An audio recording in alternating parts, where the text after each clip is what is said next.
In this portion of Module 3, we're going to look at risk management and eHealth. This topic is covered well in Chapter 19 of the CHIMA text. So in this presentation, we'll be summarizing some of that content, but not going into quite as much detail as the text. In addition, we're going to explore how to develop a risk matrix and how to create a risk register. These are both components that you will be using in completing your assignment for risk analysis. You may not have previously considered HIM professionals as having a role in risk management. However, there are many areas that we can bring value. We're knowledgeable about the organization's risk management programs, and because of that, we can monitor the documentation to ensure that it meets quality standards. When it meets quality standards, this helps minimize the risk to patients that there may be something wrong in the documentation. We can use knowledge of documentation practices and information flow to help manage the quality, resource use, and risk. As HIM professionals, we often are called upon to help integrate data into region-wide risk management frameworks. So in the case of a facility where they have multiple locations spread throughout a region, there may be a risk management framework that covers that entire region. We can assist in implementing risk management for HIM departments and monitoring to evaluate the services. And we're uniquely qualified to facilitate an eHealth risk management program within our organizations. In this module, we'll be exploring risk as it pertains to eHealth and EHRs. These are new tools and methods for delivering quality healthcare. Risk is often greatest at the start of new endeavors. So in the case of eHealth and EHRs, it's important to pay attention to risks and to apply a structured approach to managing those risks. While there are many risks, there's also the opportunity for reward. As HIMs, we need to ensure that we can reap the benefits of eHealth and EHRs while managing the risks. This is a process of weighing the risk of adverse events and determining if they're worth the possible benefits. We do this type of evaluation every day, naturally, as part of our lives. For example, when you decide to make a run across the road instead of walking further up the street to cross at the lights, you're weighing the risk of getting hit by a car against the benefit of saving time walking. You naturally consider how likely this is to happen, and if you don't see any cars coming, you consider it to be a low likelihood and may take that risk to get the benefit. While the focus of this chapter from CHIMA is eHealth, it's important to note that these tools and processes can be used for anywhere that risks are managed. eHealth has the potential for great rewards if it's implemented properly. This means that there's a risk of not realizing benefits. If projects fail, if there's not enough resources to support the system, or if end users reject the system, we will not see the potential benefits. In order to achieve them, we must manage a variety of factors: privacy, security, safety, projects, operations, and the business risk. What are the impacts if we fail to manage those risks and lose the opportunity to fully implement eHealth systems? While the list of what we might lose is long, here are two key areas.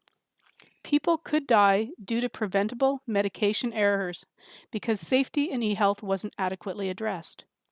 Or residents of remote communities may need to choose between traveling great distances or foregoing treatment. Benefits don't just happen. They don't just appear when a new technology is dropped into place. The benefit stream flows and evolves over time as people learn to use the system. So you may not see full benefits when it's first implemented, but as people accept and become better at using the system, you will see an increase. Likewise, benefits may become less as the system ages. At that point, you may need to consider upgrading or replacing a system to gain further benefit. Benefits rarely happen according to plan. Forecasts of benefits are just an early estimate. Things evolve and change over time. While this can be negative and you may not achieve everything you anticipated, there are also instances where you find unexpected benefits. Benefits realization is a process that must be managed just like any other business process. Over the next few slides, we're going to explore some of the areas of risk in eHealth. You may find some of these familiar, as you may have talked about them in other courses in the context of HIM. The first area we're going to explore is privacy risks. There's four main areas that are generally included when considering privacy risk.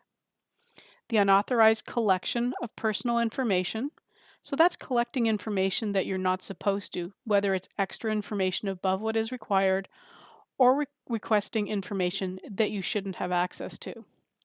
The unauthorized use of personal information, or the unauthorized disclosure of personal information. So these are risks that we commonly see when working in HIM type areas. And also the denial of patient or client rights regarding personal information.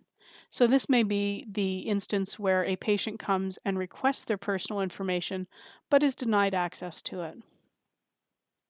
When we consider security risks in eHealth, one of the primary areas we look at is information security.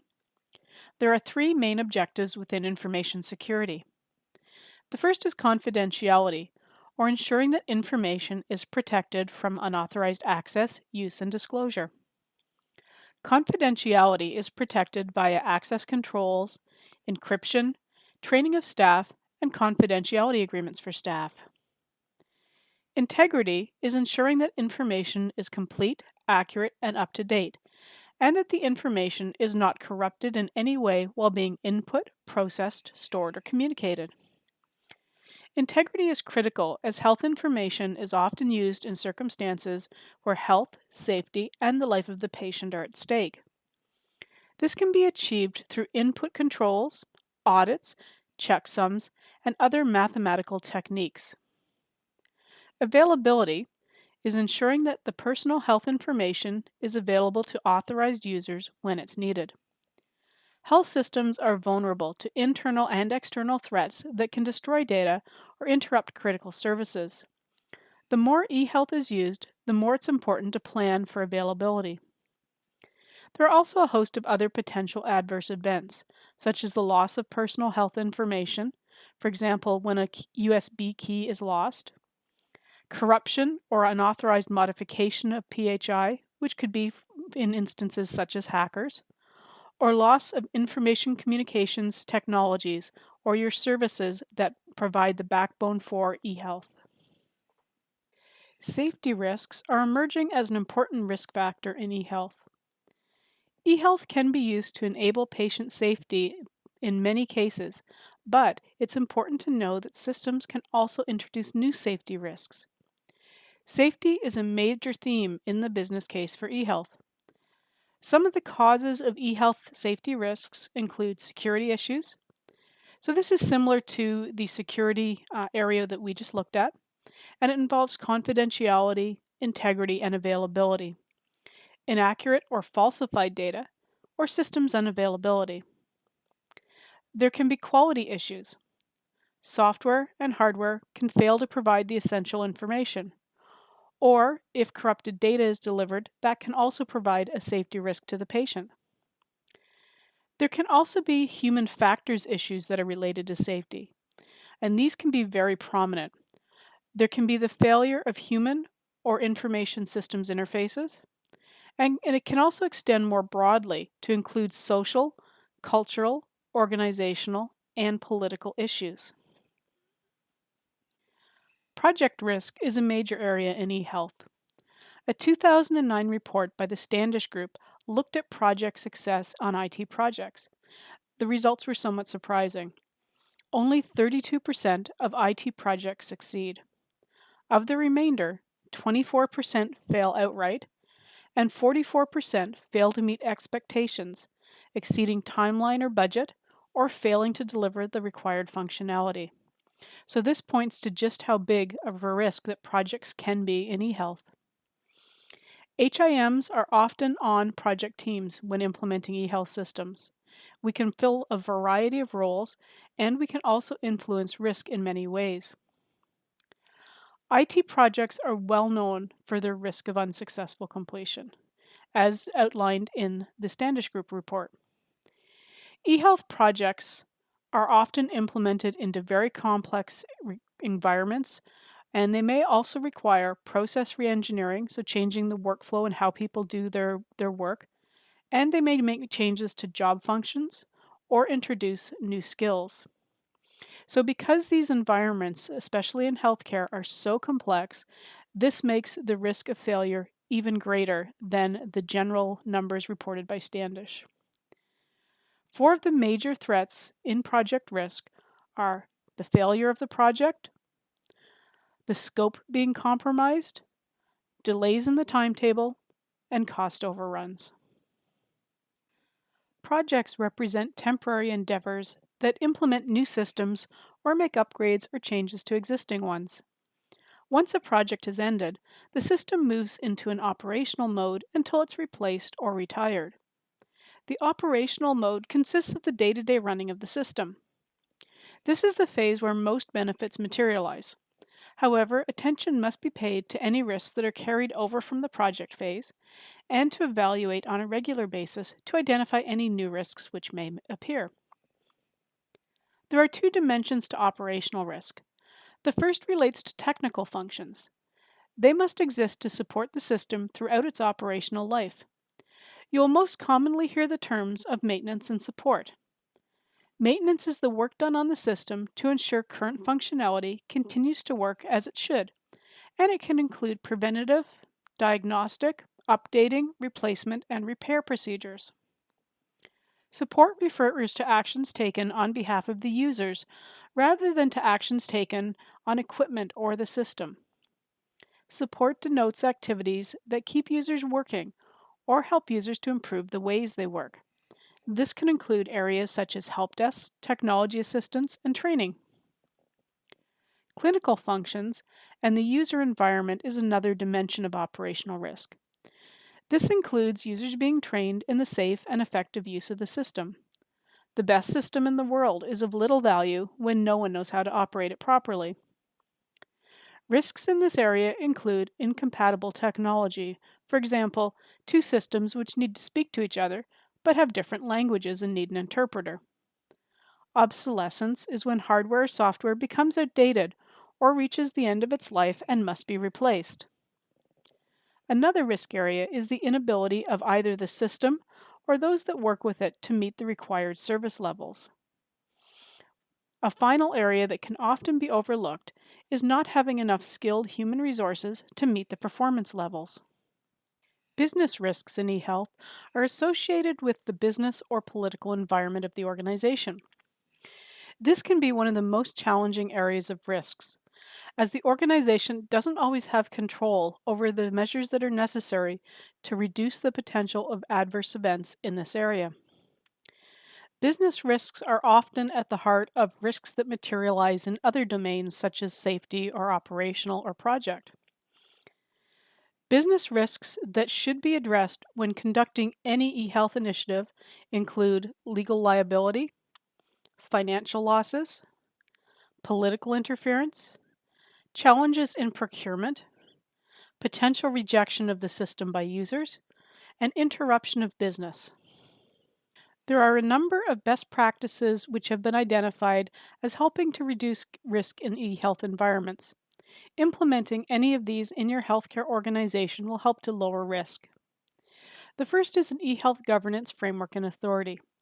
This establishes and enforces policy and standards in eHealth environments. When people understand the procedures they're to follow and the standards that are required, this will lower your risk. A business model defines the roles and responsibilities of the stakeholders and helps to avoid issues where no one is considered to be responsible for a certain area. Contractual frameworks represent the business model and agreements between stakeholders, and this includes things like consent forms and processes for patients. Strategic business and technical architectures enable the integration of the eHealth program into the larger health system and ensures that it is interoperable with that health system. A stakeholder engagement model ensures that the interests of all the stakeholders, and particularly patients and end users, are addressed. So let's look at a couple of definitions that surround risk. Risk is the probability, likelihood, occurrence, or course of action that involves an adverse or unwanted event, and the severity or degree of the consequences of that event. or it's the probability that an event will occur. For example, that an individual will become ill or die within a stated period of time. Risk management is the process undertaken to identify, control, and minimize the impact of certain events with the objective of reducing risk. So, as you can see from these definitions, when you look at risk, you're looking at how likely something is going to be to happen, and if it does happen, what the impacts or the severity of it will be. By using risk management, we can identify risks and seek to control them, minimizing their impact on our business and processes. But here's the thing about risk. Risk's often associated with unfortunate occurrences or adverse events, but risk isn't always a bad thing. It's a part of life. We make decisions every day that involve evaluating risk. And if we tried to avoid all risk, we'd never do anything. We would just sit at home trying to avoid anything that could hurt us. So we have to balance the risk of adverse events with the good things in life. For example, consider your decision to come to school at Fleming. There's a risk involved for all students, but most particularly for the international students. When you considered coming here, you had to weigh the financial impacts, language challenges, the uncertainty of coming to a new country. But for those who do take that risk, there are many potential benefits: graduation from the program, a new career, or in some cases, a move to the new country on a permanent basis.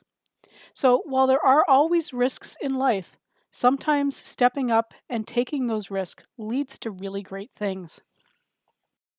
So let's take a look at risk specifically as it applies to healthcare. The healthcare field is very risky by nature, often involving life or death situations. So some of the areas here are areas that are particularly important to look at when considering risk. New and experimental products and procedures, just by their nature and the fact that they have not been tested extensively, are used in a large volume of people so that we don't have a baseline for how they perform. Rapid evolution of technology. Technology is changing at an increasing pace, and keeping up with that technology and altering your environment introduces risk. The working conditions in healthcare can be very stressful. Nurses and doctors often work long hours, they're often understaffed, and often they're dealing with emergency situations where decisions must be made on a very quick order in order to ensure patient safety. There's complex situations where decisions may need to be made quickly. Something even as small as a data entry error, which in a business environment may be an inconvenience, can have a more significant impact in healthcare where it could actually have an impact on human life. There's a myriad of IT risks, including information privacy, security breaches, malicious attacks, business continuity, and system failures. And as well, there's often ethics and integrity risks. So, what is risk in terms of what we look at for risk evaluation and planning? Risk is a function of two aspects of an event: the likelihood that event will occur, and what the impact is if that event does occur. As mentioned, while usually associated with adverse events, these can also be positive outcomes. What are positive outcomes in healthcare? Things like improved patient health outcomes, improved access to health services, and new and more effective treatments. So in those cases, when we see positive risks, we want to do what we can to make them happen instead of avoiding making them occur. So we're going to switch tracks and take a look at the risk management process as identified by CHIMA. CHIMA bases their risk management process on a 5-point process for enterprise risk management that was developed by the International Standards Organization. It provides a detailed set of principles and guidelines, which is known as ISO 31000. So when we look at this process overall, you'll see that the main horizontal approach is to establish the context, to do risk assessment, which consists of risk identification, risk analysis, and risk evaluation, and then to treat the risk. You'll see that outside of this main horizontal is consult and communicate, and monitor and review. And you'll notice that they link into all of the other areas within this process because these are parts of the process that happen on an ongoing basis at every stage along the way. We're going to look at each of these steps in a little more detail. The first step in the risk management process is to establish the context. And this is where you define both external and internal parameters that organizations need to consider when establishing their risk evaluation. There's a number of areas we're going to look at where you may find risk. The first is within the strategic objectives. So these are things that are normally published by the organization, such as the mission, vision, and values, the purpose statement, the organization's strategic plan, and corporate goals or objectives. External to the organization, there are also a number of areas that involve risk. For example, meeting regulatory or legal requirements, if there is unrest in the political environment, economic factors such as reduced budgets for the healthcare organization, the physical environment, which could include things like weather or those types of risks, and external technical environments. So these may be IT type areas that you need to connect to but aren't within the control of your organization. There are also a number of areas within the internal environment of your organization which can be sources of risk. The annual planning cycle, information governance structure, which indicates how well you can actually steward your data and information, the structure of your management. Is it a balanced structure or are there issues with it? The design of your organization, your risk intelligence and capabilities. So this is how well you understand risk in your organization and how well you're planning for it and able to treat it. As we've discussed in some of the earlier slides, the internal technical environment can be a huge source of risk, particularly when there are projects around it. Also, your organization's capacity for change. The solution context includes things like your project scope, business rationales and forecast of benefits, technical solutions, or business solutions. So within Establish the Context, one of the tools is called gap analysis. And this tool is actually used to help establish your context. When you do gap analysis, you identify a control statement. And what this statement does is it describes a particular situation within the organization. Then you can evaluate evidence to determine whether this control statement is met, whether it's in progress, or whether it's not met. So what you're doing is comparing the actual situation to what you're expecting the situation to be. And this allows you to put plans in place to address it if you're not meeting the levels you need to. So there's a lot of different types of gap analysis that can be done. For example, a privacy gap analysis is based on the CSA Model Code for the Protection of Personal Information and local privacy legislation. So this type of gap analysis does look specifically at privacy within your organization, and particularly IT type privacy. Security gap analysis is based on the ISO IEC 27001 2005 Information Security Management Systems requirements. And you can also do a safety gap analysis. And this can be based on various standards for both quality and safety management and human factors engineering. This is an example of a gap analysis worksheet. This would typically be filled out when you're doing gap analysis for an organization. As you can see, there are columns for control code, control statement, and then a series of indicators, yes, in progress, and no, as well as a column where evidence that supports the control statement can be documented. Gap analysis sheets are normally broken down into areas, so in this case we're seeing standards and privacy, and in a full gap analysis you'd see many more areas than just these two. You'll also see that each has a unique control code. They're usually prefaced by an alpha, which relates to the section that they're in. So for example, standards are STD and privacy is PRI.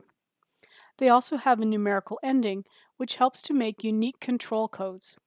Unique control codes make it easier when discussing these gaps within the organization, as you can always be sure you're referring to the same gap. The control statement is the statement which is being evaluated for the purpose of the gap analysis. So if we look at STD1, we can see that it says standards are being utilized within HI applications used by the organization. And this was evaluated as being in progress. So there is evidence that it's being worked on, but it's not 100% there yet. And the evidence that supports this is that the document has set a policy to begin using SNOMED CT. However, the users haven't been trained in how to use the browser yet. For STD2, the control statement is that the organization participates in standards maintenance. And in this case, it's listed as yes, and that means there is no gap. And the evidence is that suggested improvements to HL7 layouts were identified and submitted to InfoWay. The third gap listed here is PRI1, and that is the workplace is set up to conform to security policies and procedures. And in this case, it's marked as being no, which indicates there is a gap there. So in this case, the HIM department requires card keys to access. The security measure is currently being circumvented by employees who like to prop the door open for convenience. So in this case, this is a gap where there would be something put into place to address the gap and bring it up to where it needs to be as documented by the control statement. Now we're going to move from setting the context to the step of consult and communicate. Consultation and communication needs to occur with stakeholders and experts that are critical to risk management all through the process. Groups that should be considered as part of your group for communication and consultation include clients or patients, the board and executive, the risk management team, clinical and operational personnel, consultants, legal and regulatory bodies, community partners, and anyone else who may be impacted by the risks that you're considering. We're now going to move into the large central portion of the process, risk assessment. Risk assessment consists of 3 steps: risk identification, risk analysis, and risk evaluation. And in this section, I'm going to go into detail that isn't necessarily included in your CHIMA text. This is because the assignment you're going to do for this module involves working within this section of risk management process. So you're going to have the opportunity to identify, analyze, and evaluate risks. ISO, the International Standards Organization, defines risk identification as a step that generates a comprehensive list of risks based on those events that might create, enhance, prevent, degrade, accelerate, or delay the achievement of objectives.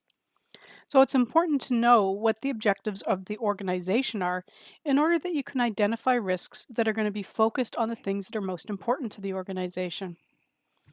The work product coming out of this activity is the risk register, and this is one of the products we're going to work with when we do our assignment for this module. There's 3 main types of risk: strategic risk, which can be things like a failure to recognize or attain sufficient resources required to fulfill the objectives, or things like inadequate emergency or business continuity planning, inadequate compliance with Health Canada regulations, or failure to properly plan and utilize appropriate IT systems that result in the loss of operational capacity. So these are things that affect the entire organization and the long-term objectives of the organization. Operational risks affect the functions or services of the organization, and they're usually broken down into a number of different sources, the first being people or the human factor. And these are people's doing an activity or operational task that make an error. Processes support the activity, and if an operational task is flawed, that's a process error. For system, the system that facilitated the activity is broken. And for external, an event that disrupts the activity or an operational task. In the CHIMA text, they break this out into the sources and then also put on an addendum as to whether it was a clinical or non-clinical. So, for example, under the people source, a clinical risk might be failure by staff to follow a procedure for patient transfer that can result in an injury. A non clinical people related risk might be that failure of staff to submit required data to key legislative oversight bodies. It goes through a list of these based on the source and whether it's clinical or non clinical, and you can look these up in the CHIMA text. In terms of project risks, these are particular risks that can impact the success of a project, and they're usually broken down into a few main areas. For example, scope. Risk of the scope of a project changes during the project life cycle, and this is often attributed to improperly scoped projects during the planning phase, or sometimes there's changes to the intended scope of a project midway through. There's risk to cost, and so this is the risk that the actual cost of the project will exceed the budget. For time management, risk that the project milestones or activities are delayed or missed. Quality and performance are risks that surround the project failing when it doesn't meet identified standards for quality management or performance. There are a number of different tools which are commonly used for risk identification. The first is brainstorming. So, when you get a group of people together and throw out all ideas, regardless of how silly they may sound, this is done without judgment. So, you can just build a large list, and from there, once the brainstorming is over, you can work on weeding that down. Adverse event reporting systems are a very good source for risk identification. These are places where an incident has already occurred, so it's an area where you can look at what the root cause was to determine whether it's a risk area. Experiential knowledge is knowledge of people who work in the various areas who may have seen some of these risks in the past and can identify them as potentially impacting your organization. Risk lists or risk trigger questions are lists or questions that are used in a group setting to help prompt the thought process and get people thinking about what kind of risks might occur in their area. And then past lessons learning is taking advantage of things that have occurred in the past and using them to identify similar risks that may occur in the present. Once you've identified and developed a list of your risks, you need to write a risk statement for each risk. A risk statement is a good definition that allows people to understand and address the risk. So, when you're writing a risk statement, it should be very specific. You want to avoid vague terms such as a bug in the software, or experiencing an act of God, or getting sick, things like that. Good risk statements will enable you to do the following: clearly understand the areas of impact for that risk. Identify the triggers and symptoms that suggest that the risk event may be about to or actually has materialized. To determine the interrelations between risk events through their common areas of impact. To communicate with stakeholders about the risks in a way that's readily understandable to them. They increase your confidence through greater awareness of the risks facing your project, and they allow you to move cleanly into the risk analysis process. When writing a risk statement for each risk after they've been identified, there's a pattern or format that's commonly used. We're going to look at it in a little detail, and keep this pattern in mind because you'll need to use this when completing the risk-related assignment.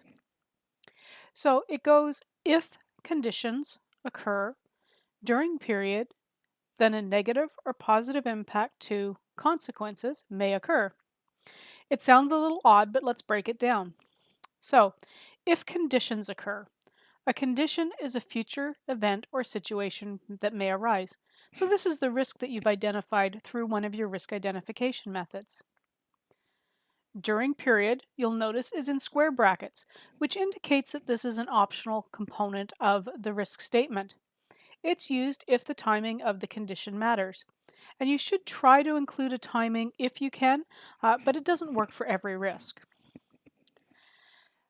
Then a negative or positive impact to, so this is where you identify whether the risk is a threat or a bad thing for the organization, or whether it's one of those rarer cases that's an opportunity or a good thing.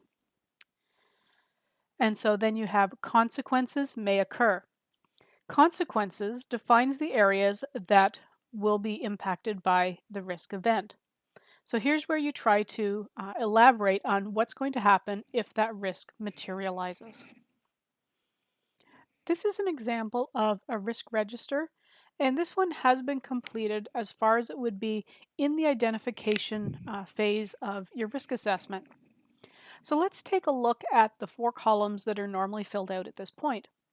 The first is risk ID, and it consists of a unique identifier. So in this case, the organization has opted to put R for risk and then just number them sequentially. Keeping them unique means that when you're talking about the risks, you can specifically identify the risk. And this is really important in cases where you have a lot of risks that may be somewhat similar. The next column is the risk owner. Risk owners have to be at a high enough level in the organization that they can take responsibility for the risk and assist with making the mitigation occur if needed. So these tend to be management or senior management levels. The next is risk description. This is where you put the risk statement that you've developed in the format that we just saw. Risk category is one of a number of categories that your organization will have identified that allows for the grouping of risks into large chunks. Common ones you're going to see are costs, so related to funding, resources related to people, equipment, facilities, etc. that you need, scope, which relates to the requirements and whether what you're doing will meet those requirements, and schedule, which relates to the timing of what you're doing. So if we look at risk 1, you can see the risk owner is the project sponsor.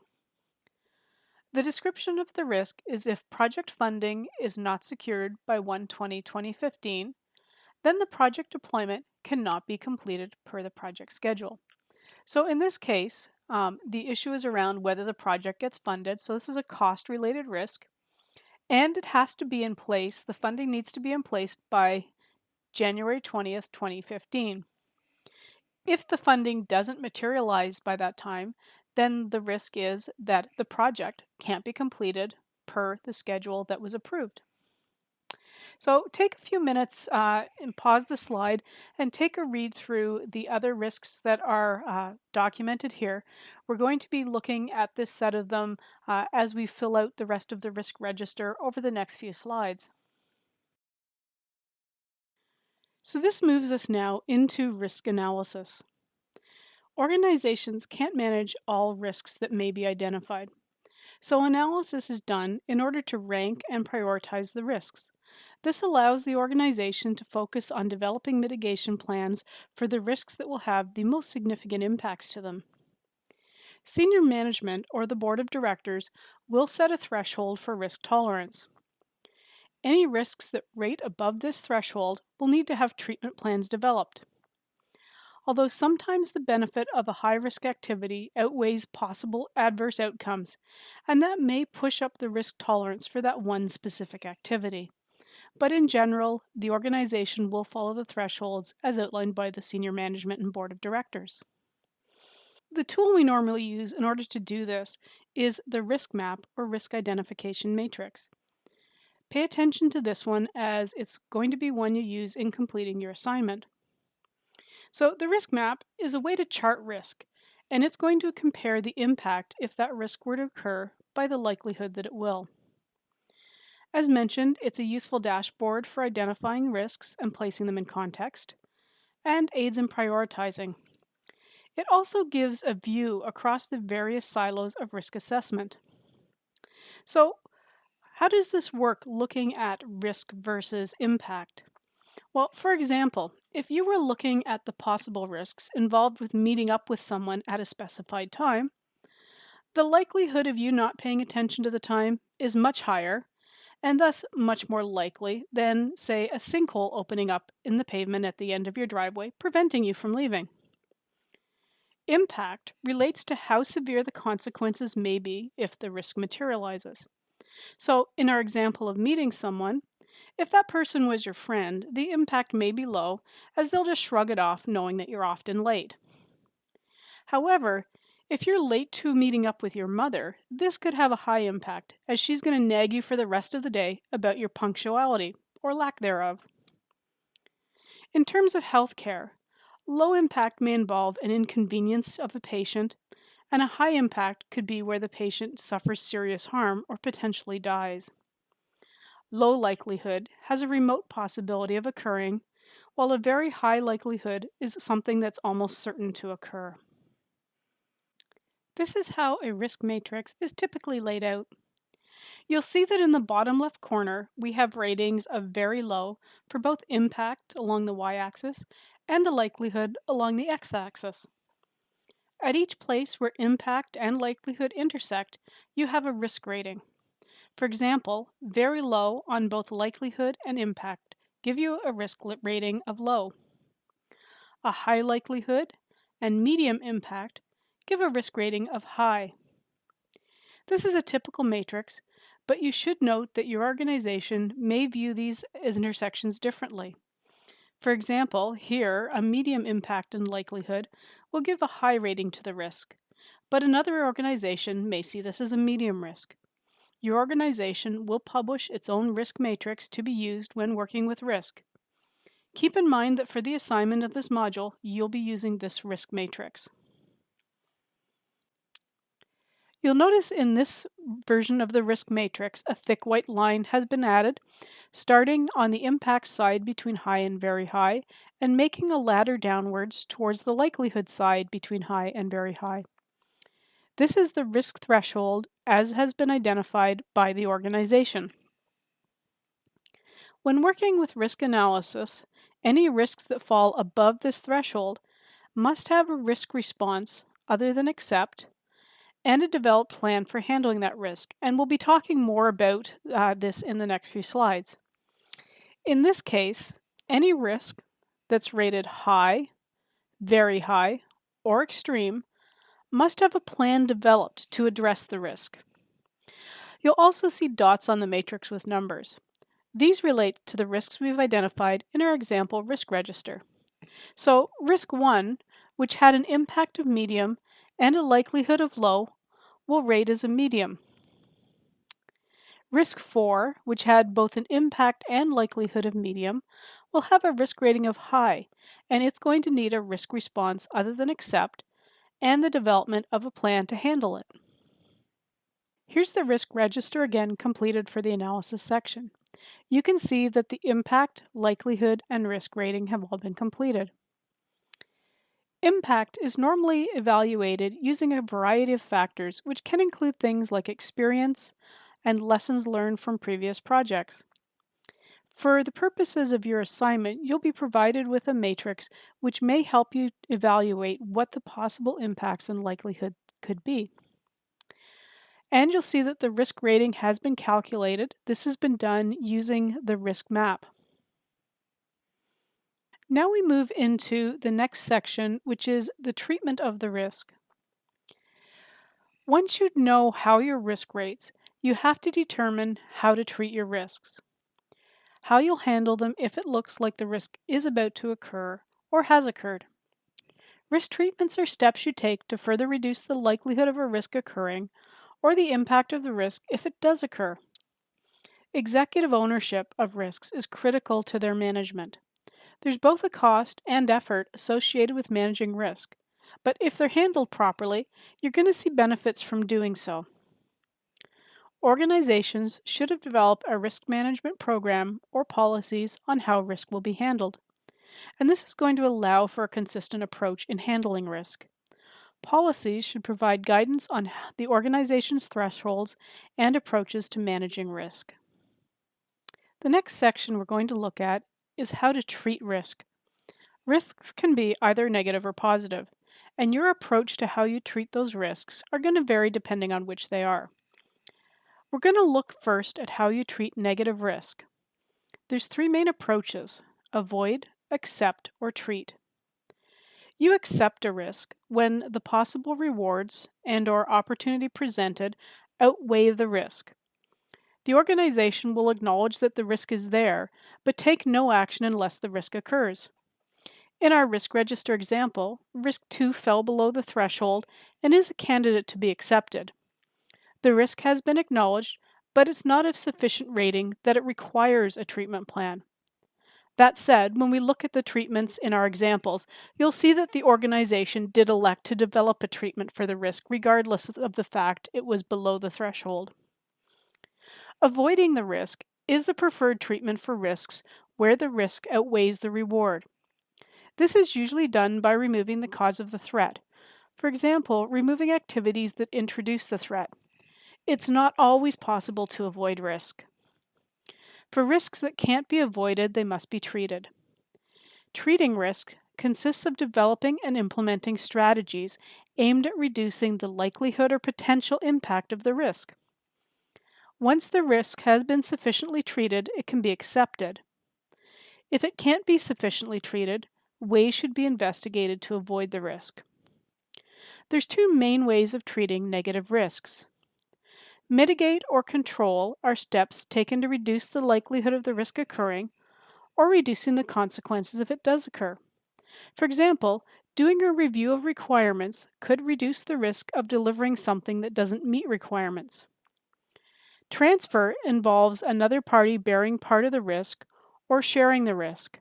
For example, if you were doing an upgrade to systems that needed expert knowledge of HL7, rather than taking the risk of developing that part with your own resources who have less knowledge, you could outsource that part of the development to a company who specializes in HL7, thus having them bear some of the risk. Now let's take a look at positive risk. Again, there's three main approaches, and in this case, they're called accept, exploit, or treat. If you accept a risk, it means that the possible rewards or opportunity presented outweigh the risk. The organization acknowledges it's there, but you take no action unless it occurs. For positive risks, exploiting the risk is what you do instead of avoiding the risk. And exploiting the risk involves taking steps to ensure the opportunity is realized, as the risk has benefits if it occurs. For example, if you're constructing a new building and are told that if you finish early, you'll get a monetary bonus, you may be using many methods to bring the construction to a quicker completion in order to realize that benefit. Exploit's the opposite of avoid. It means taking the likelihood of a risk occurring to 100%. You might also treat positive risk by developing and implementing strategies aimed at increasing the likelihood or impact of the risk. Enhancing means taking steps to make it more likely to occur, or enhancing the impact when it does. The difference between exploit and enhance is that exploit makes it 100% likely to occur, while enhance is the opposite of mitigation in negative risks and only alters the likelihood and impact rather than making it be assured of happening. Sharing the risk is similar to transfer, except it's for the positive side of the risk. This is where you move some of the risk to another party. The difference between share and transfer is that share implies that part of the benefit goes to the third party instead of just part of the risk and responsibility. So let's take a look at some examples of how you would mitigate risk. So items that might reduce the likelihood of a risk occurring include things like preventative maintenance, audit and compliance programs, doing more close supervision, contract conditions, policies and procedures, testing, investment and portfolio management, and staff training. Sections that may reduce the impact include contingency planning, contract conditions, disaster recovery, off-site backup, public relations, and staff training. When we talk about the transfer of risk, some of the ways of doing this are through contract conditions, which place some of the responsibility and requirement to bear risk on the organization you're contracting with. outsourcing, which has outside organizations or persons perform work in your stead, the purchasing of insurance, and joint ventures or partnership, which spreads the risk out by having you work with other organizations. Let's go back now to our example risk register and see how it's shaping up now that we've added information on treating risks. You'll see that in the risk response column, you can include how you're going to handle the risk to control or mitigate, avoid, accept, or transfer. For each risk, there's also a response owner assigned. The response owner is the person who is responsible for ensuring that the risk treatment or mitigation plan is carried out. They differ from the risk owner in that rather than the person with the authority to manage the risk, they're the responsible person for doing the work on the risk. The progress area lets you put in notes as to how the work is proceeding on your risk response. Risk meetings should be held regularly in order to review existing risks, provide updates, and to add any new risks which have been identified. At each meeting, a progress update can be made. And in the final column, your actual risk treatment or mitigation plan will be documented. So if we look at risk 1, you'll see that the response is to control or mitigate the risk. The treatment is to work with the various groups to secure project funding. The project sponsor will be required to escalate to the executive level if responses from finance aren't made within 2 days of the request. The response owner, Tony Stark, would be responsible to identify if the finance group failed to respond. If so, he'd take action and go to the project sponsor and ask him to escalate. The area we haven't talked about yet is the risk status. A status of open is applied when you've identified a risk and put a plan in place. At this point, you've not had to activate the plan as the risk has not yet materialized or doesn't appear to be in the process of materializing. New risks are entered in an open status. A status of closed means either that the risk has been handled and it's no longer considered to be a risk, or that it has been removed. For example, in Risk 1, you'll see that the progress notes indicate that the budget ended up being approved, meaning the risk was no longer a concern. At that point, the risk rating was no longer applicable and the risk status was changed to closed.